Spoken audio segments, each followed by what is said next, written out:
In this video, I'll be going through the process of setting up the calculation options to be used with the rational method. Here inside the drainage DG and lib, I'm going to start by creating a new calculation option that I'll be using for the rational method. The settings for the calculation option I create for the analysis is going to be very similar to what we do for the design. So I'm going to create the analysis calculation option first, and then just make a few minor edits for the design calculation option. Starting at the top, the first thing we want to check is the active numerical solver. So this is going to be the GVF rational. It's available in StormCAD.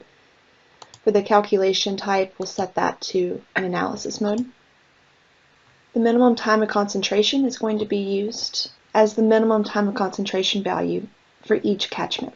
So if you have a catchment that you either did not enter a time of concentration for and it's 0, or it's a value less than this value, this is what is going to be used for each of those. Additionally, we can choose to use the minimum TC as the minimum system time.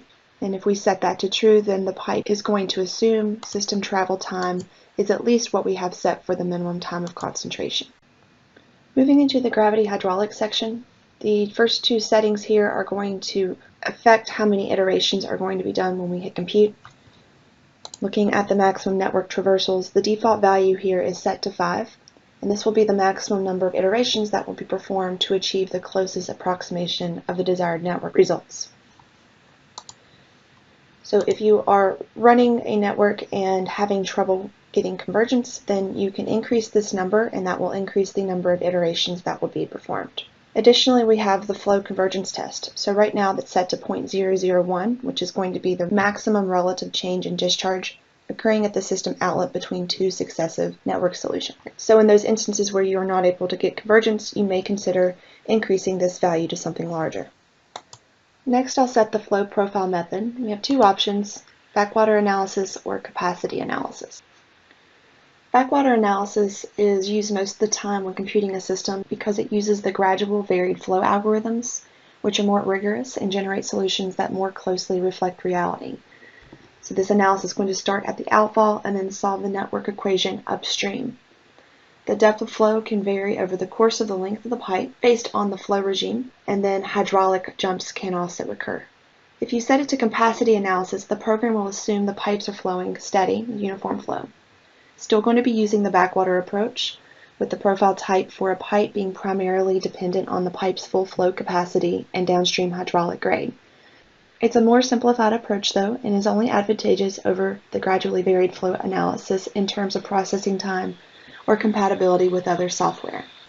So if you're dealing with a large network and you wish to arrive more quickly at a reasonable approximation, or if you're just trying to get results comparable to another software that is using the uniform flow approach, then the capacity analysis is what you would be selecting.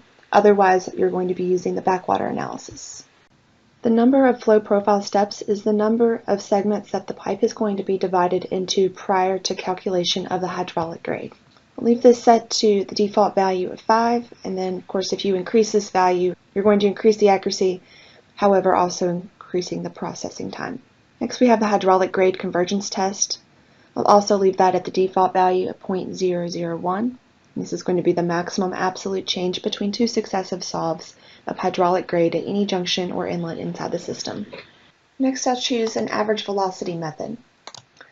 Here's a list of the different options we have for that. I'm going to be opting with the actual uniform velocity, which is going to be obtained by calculating the velocity in the pipe at normal depth. It's going to solve the Mannings for normal depth based on the flow, slope, and other characteristics to determine the corresponding velocity of flow at that depth. If the normal depth corresponds to a surcharge condition, the full flow velocity is going to be used instead, which is described below.